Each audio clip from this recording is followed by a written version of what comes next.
Assalamualaikum warahmatullahi wabarakatuh. Welcome back to my channel. Pada video kali ini kita akan bahas materi induksi magnetik. Sebelum kita lanjut, jangan lupa untuk like, comment, subscribe, and share video ini ya. Oke, pada video kali ini kita akan bahas materi kelas 12, kelanjutan dari bab sebelumnya. Sebelumnya kita listrik statis ya. Nah, sekarang kita masuk yang medan magnetik. Nah, apa sih medan magnetik atau disebut juga dengan induksi magnetik? Kalau medan itu artinya adalah daerah. Magnet berarti daerah di sekitar magnet. Nah, yang pertama yang mau kita bahas itu adalah tentang flux magnetik. Medan magnetik itu kan tadi daerah ya, atau ruangan, boleh juga. Ruangan di sekitar magnet yang apabila magnet lain berada dalam ruang tersebut, ini akan mendapatkan pengaruh gaya magnet. Nah, kemudian yang flux magnetik itu adalah garis-garis gaya magnet yang menggambarkan medan magnetik. Jadi flux ini adalah garis-garis gaya magnet ya. Nah, untuk magnet itu kita tahu ya, magnet itu punya dua kutub, ada kutub utara di salah satu ujungnya, kemudian juga ada kutub selatan di ujung lainnya. Nah, apa konsepnya?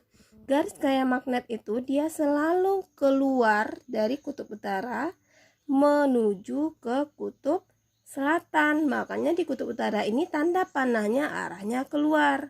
Kemudian di kutub selatan gimana? Tanda panahnya arahnya masuk. Jadi dia itu konsepnya keluar dari kutub utara masuk ke kutub selatan. Jadi tidak pernah akan saling berpotongan ya. Ini harus diingat nih konsepnya. Keluar dari kutub utara masuk ke kutub selatan.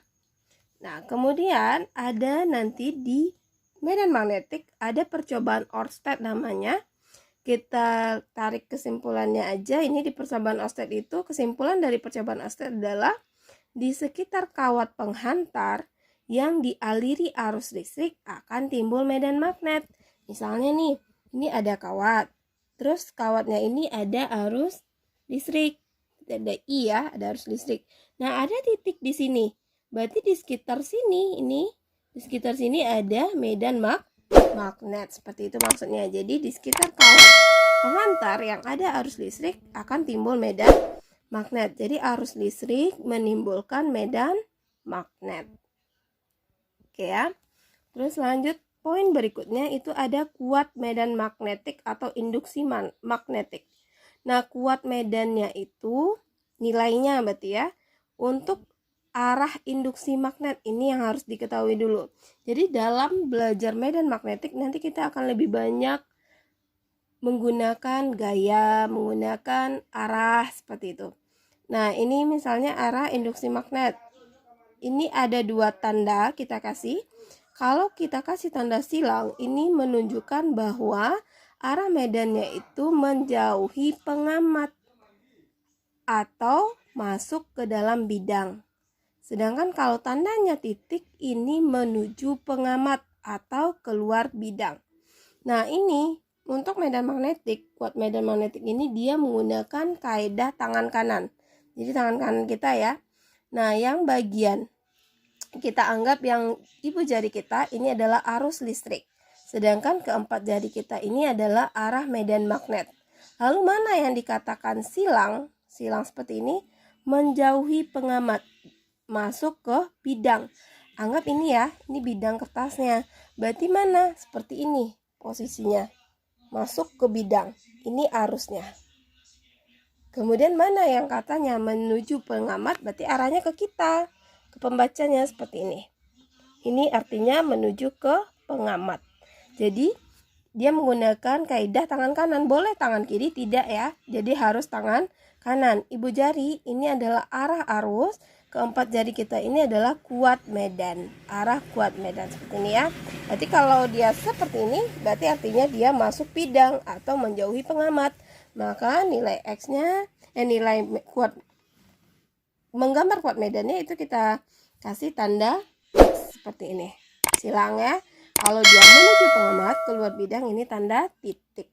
Nah, gimana caranya? Kita cobakan.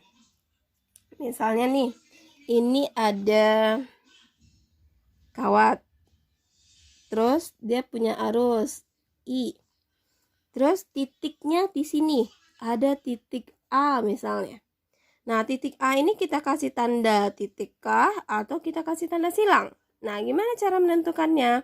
Arah medannya. Lihat ini kan arusnya ke atas ya. Berarti ibu jari kita ini juga ke atas seperti ini. Kita bikin ke atas seperti ini. Jari kita ke atas. Terus kita lihat ini titiknya di sini. Kita taruh ya jari kita yang ibu jari itu di gambar kita tadi seperti ini. Nah, sekarang dia masuk atau keluar bidang. Lihat sini, kita mau menggenggam titik A itu gimana cara kita menggenggamnya? Kayak gini kan? Berarti dia masuk di bidang. Keempat jari kita ini menggenggam titik A, berarti masuk di bidang. Maka titik A ini kita kasih tanda silang seperti ini. Oke, bisa? Jadi harus paham dulu cara memberi tanda silang atau tanda titik. Terus sekarang nih titiknya nggak di sini, anggap aja titiknya di sini. Ini ada titik B. Nah, gimana titik B itu dikasih tanda titik atau tanda silang? Kita lihat sama seperti itu tadi. Tangan kanan kita, ibu jari kita seperti ini. Terus si B gimana? Kalau kita mau menggenggam si B, ini tangan kita masuk bidang atau keluar bidang? Lihat sini. Kita taruh tangan kanan kita seperti ini, titik A ya. Berarti kalau si B gimana? Dibaliknya kan? Berarti kita gini kan? Seperti ini. Artinya tangan kita keluar dari bidang seperti ini. Maka si B tandanya tetap tanda titik. Gitu. Gimana? Bisa? Ini si A berarti silang masuk, si B-nya titik. Jadi kalian harus bisa dulu menentukan tanda silang atau tanda titik. Oke ya. Terus untuk satuan induksi magnetik itu dia satuan yang mau kita pakai itu dalam Tesla ini. Jadi T ini bacaannya adalah Tesla. Nah, ini yang sama, boleh aja ini satuannya, tapi yang lebih tepatnya kita pakai satuan internasionalnya yang Tesla. Kalau ada nanti di soal bilang 1 Gauss itu juga satuan induksi magnetik, itu nilainya 10 pangkat min 4 Tesla. 1 Oersted itu 10 pangkat min 4 Tesla. Kemudian 1 Maxwell per cm kuadrat itu 10 pangkat min 4 Tesla. Oke ya. Ini yang penting ya. Ini yang penting tadi harus diingat-ingat. Terus kita lanjut lagi.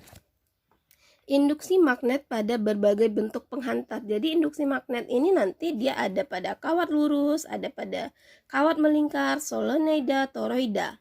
Nah, kita bahas yang pertama kawat lurus panjang. Seperti gambar kita tadi.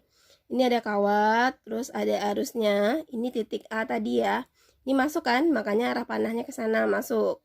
Terus antara si I, kawat ini sama titik A kan punya jarak. Kita lambangkan jaraknya dengan A. Ini persamaan untuk kawat lurus panjang ini adalah B sama dengan mu0. B ini lambang dari induksi magnet. B sama dengan mu0 kali I per 2VA. B-nya induksi magnet dalam Tesla, I-nya kuat arus listrik dalam ampere, A-nya jarak kawat ke titik dalam meter, mu0 ini namanya permeabilitas dalam ruang hampa. Jadi nilainya udah tetap, kalian tinggal pakai aja 4V kali 10 pangkat min 7 Weber per ampere meter. Ya, ini 4V kali 10 min 7 ini harus diingat-ingat nih. Besar mu0, 4V kali 10 min 7. Nah, sekarang kalau dia kawat melingkar. Kawat melingkar ini ada dua. Yang pertama itu pada sumbu lingkaran, gambarnya seperti ini. Yang kedua itu dia nanti pada pusat lingkaran. Kalau pada sumbu lingkaran dengan gambar seperti ini, maka nilai B-nya itu adalah mu0 kali N kali I kali A kali sin theta, jadi ada sinnya, per 2R kuadrat. Kalau A ini sekarang bukan jarak lagi, tapi ini adalah jari-jari lingkarannya. Karena dia kawat melingkar ya. Terus kalau mu0 tetap ya 4V kali 10 min 7. Kalau I ini kuat arus, kalau N ini namanya banyak lilitan. Jadi kita lihat sini. N itu adalah banyak lilitan. Sedangkan kalau si R itu jarak dari P ke Q. P ke Q, berarti yang bidang miringnya ini ya, dari sini ke sini. Ini pada sumbu lingkaran, jadi pusatnya bukan di tengah-tengah, tapi di sini. Makanya dia jarak dari P ke Q, seperti ini ya. Terus, kita lanjut pada pusat lingkaran. Nah, pada pusat lingkaran berarti di sini B-nya. Ini B itu adalah mu0 kali N kali I per 2A. Nanti ada pertanyaan, kalau misalnya N-nya nggak ada gimana? Ya, artinya lilitannya sama dengan 1, berarti tinggal ganti N-nya sama angka 1. Terus yang ketiga itu adalah solenoide atau solenoida. Solenoida ini gambarnya seperti ini. Ini ya. Nah, dia ada dua juga. Ada pada ujung solenoida, berarti di sini ujung. Terus ada juga pada tengah-tengah solenoida, berarti di tengah sini pusatnya. Kalau pada ujung, gambar seperti ini, nilai B-nya itu adalah mu0 kali N kali I per 2L. Jadi nggak ada A ya. Yang ada itu adalah L. L itu adalah panjang solenoida. Nah, apa bedanya kalau di tengah-tengah? Kalau di tengah, L aja. Dia nggak pakai angka 2. Jadi cara ngafalnya gampang nih. Kalau solenoida, ujung pakai 2L. Kalau di tengah, dia cuman pakai L. Jadi diingat-ingat. Oke. Terus yang keempat itu adalah pada toroida. Toroida itu adalah solenoida yang berbentuk lingkaran. Jadi seperti ini. Dia bentuk lingkaran. Nah, itu nilai L-nya adalah keliling lingkaran. Berarti 2VA. Ini keliling toroida ya. Ini nilai B-nya adalah mu0 kali N kali I per 2VA. Seperti ini. A-nya ini adalah jari-jari dari toroid. Nah, ada satu hal yang penting juga nanti di soal untuk lingkaran ini. Kan rumusnya B itu adalah mu0 kali N kali I per 2A. N ini nggak masalah ya, kalau nggak disebutkan berarti artinya 1. Nah, sekarang untuk lingkaran nanti ada kita kalikan dengan berapa besar lingkarannya. Jadi kalau lingkarannya seperempat lingkaran, maka di ujung ini kita kalikan seperempat. Kalau misalnya dia berupa setengah lingkaran, berarti di sini ini kita kalikan hasil B ini ya, dikalikan dengan setengah. Jadi jangan lupa seperti itu ya. Jadi berapa lingkaran dia? Setengah kah, seperempat kah, 3/4 itu dikalikan di bagian ujungnya. Jadi perhatikan gambarnya. Andaikan dia nggak diketahui setengah, seperempat, 3/4-nya, tapi diketahui adalah sudut, boleh juga. Misalnya sudutnya membentuk lingkarannya ini, lengkungannya ini membentuk sudut 60 derajat. Berarti gimana cara mencarinya di sini? Ya kita masukkan aja, berarti 60 per satu lingkaran 360. Kalikan sama ini. Jadi kalau pakai sudut nggak apa-apa, bisa juga. Tergantung. Misalnya sudutnya lagi 90, berarti 90 per 360. Kalikan sama hasil B tadi. Gimana, bisa? Nah, kita lihat contoh soalnya. Ini katanya, perhatikan gambar susunan kawat berarus listrik berikut. Jika mu0 sama dengan 4V kali 10-7 Weber per ampere meter, besar induksi magnetik di titik P adalah, nah ini seperti yang terlihat pada gambar ya. Ini ada dua kawat, ini dua kawat berarus listrik. Ini arahnya sama, I1-nya sebesar 10 ampere, I2-nya 20 ampere. Jarak I1 terhadap P-nya 10 cm, I2-nya terhadap P jaraknya 5 cm. Nah, pertanyaan soal adalah berapa besar induksi magnetik di titik P. Berarti yang ditanya itu adalah B di titik P.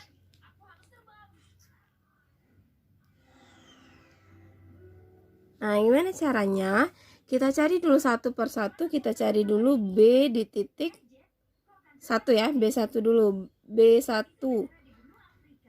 B1 kan, karena ini ya, dipengaruhi oleh arus yang pertama. Berarti B1. Rumus B itu adalah mu0I per 2VA. Berarti ini kita masukkan mu0-nya 4V kali 10 pangkat min 7 dikali I-nya 10 per 2V dikali A. A ini jaraknya dari sini ke titik P. 10 cm jadikan meter, 0,1 meter. Kalau kita bikin berpangkat jadinya 10 pangkat min 1. Nah, ini bisa kita hilangkan, jadinya 2. Berarti kita tulis 2, ini min 7, ini 10, jadinya min 6. Min 1 naik ke atas, jadinya 1 kan, berarti min 6 tambah 1, tinggal lagi 10 pangkat min 5 Tesla. Ini untuk B1. Nah, sekarang kita cari lagi B2. B2 ini rumusnya sama, ini mu 0 I per 2 VA. Kita masukkan, berarti ini 4V kali 10 pangkat min 7 kali I-nya 20 per 2V kali jaraknya. Jaraknya sekarang adalah 5 kan, senti, jadikan meter, berarti 5 kali 10 pangkat min 2 meter. Ini dihilangkan, dapat 2, ini dibagi dapat 4, 2 kali 4 jadinya 8. Ini min 2 naik ke atas jadinya 2. Min 7 tambah 2 jadinya min 5 Tesla. Nah, sekarang gimana cara kita menentukan besar induksi magnetik di titik P? Tentukan dia arahnya masuk atau keluar bidang. Kita lihat sini. I1 arah arusnya ke atas. Kita bikin ya. Ini ibu jari kita arah arus ke atas. Titik P sebelah sini. Berarti kita apakan? Cara mendapatkan titik P, kita masukkan tangan kita, keempat jari kita ke dalam bidang kan, dalam buku ini kan. Artinya dia masuk. Berarti di B1 itu kasih tanda silang. Dia masuk. Kalau B2 gimana? Ya, ini arusnya ke atas juga. Ini arusnya ibu jari kita. Terus P-nya di sini. Untuk menggenggam P gimana? Berarti dia harus seperti ini kan? Nah, artinya dia keluar dari bidang. Berarti untuk B2 ini tandanya adalah titik. Nah, lalu gimana caranya mencari B di P? Itu kita kurangkan aja, yang besar kurang yang kecil. Yang besar siapa? Si B2. Berarti ini B2 kurang B1. Berarti ini 8 kali 10 pangkat 5 dikurang 2 kali 10 pangkat min 5. Jadinya 6 kali 10 pangkat min 5 Tesla. Sekarang menentukan arahnya. Tadi kan kita cara mencari P-nya kan yang besar kurang yang kecil kan. Artinya hasilnya ini mengikuti arah yang besar. Yang besar tadi siapa? B2. Arah B2 itu titik. Titik itu artinya adalah keluar dari bidang atau menuju pengamat. Berarti ini menuju pengamat atau apalagi keluar bidang. Maka ini isinya C.